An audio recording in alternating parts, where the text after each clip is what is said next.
Adam Boehler is a former Taliban negotiator, and he joins me now. So it looks like the NYPD, Adam, has deployed a special unit up to Colombia. They're staging outside, looks like the quad a little bit, probably waiting for the phone call from the university president to make a move here. How would you handle the situation? I think you have to let the boys in blue do their job. They do when they're called. And I think the situation that we're in the first place, you mentioned in your monologue, Jesse, we're here because of a policy of appeasement. University kids wouldn't be in this situation if we weren't afraid to act just like we are in foreign policy. Less than 24 hours ago, you had a deadline. At 2 o'clock, they were supposed to skedaddle or face consequences. No consequences.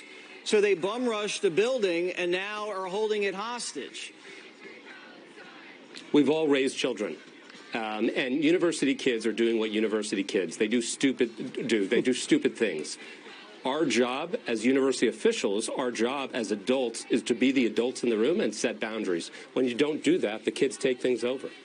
When you were negotiating with the Taliban, do you see any similarities?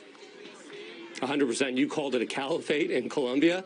This is how caliphates happen. When we negotiated with the Taliban, we always knew that we had strength and we had action behind us. When you have no action, you have what happened in Afghanistan. Things fall apart.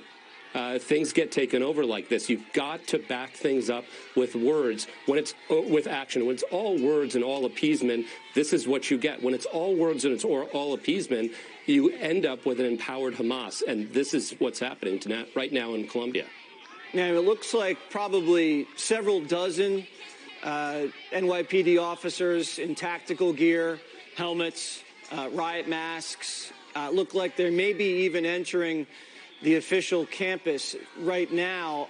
This would have been a lot easier if this was cleaned up in the quad. They had tents. You could come at them from any direction. This is going to be a lot trickier now because they're going to have to go into a building. What is that going to look like, and what kind of challenges will that present? You're highlighting the exact difference. Look at what happened in Texas.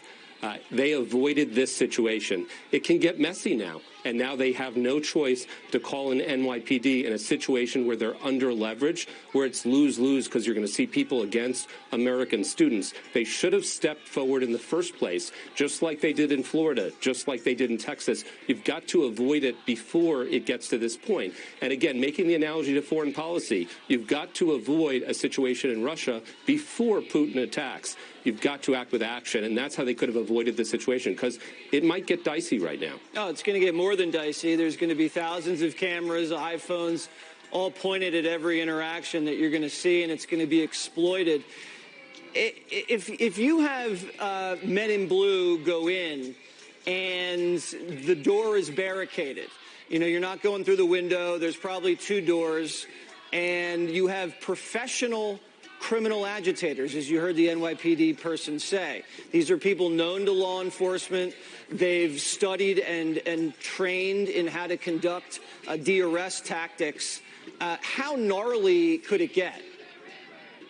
I think the pictures are going to look gnarly, but I also trust our police forces. I trust the NYPD. They're well trained, and their job is going to be to subdue folks, people that remain threats, and do it with the appropriate amount of force to make arrests here. I do trust our police officers, and I believe they'll do their job.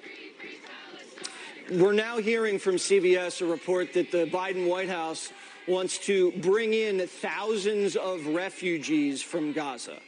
Thousands of refugees from Gaza, Palestinians that, if you look at the polling, prove they hate America, that they support the 9/11 attacks, that they support the October 7th attacks, and Joe Biden wants them here.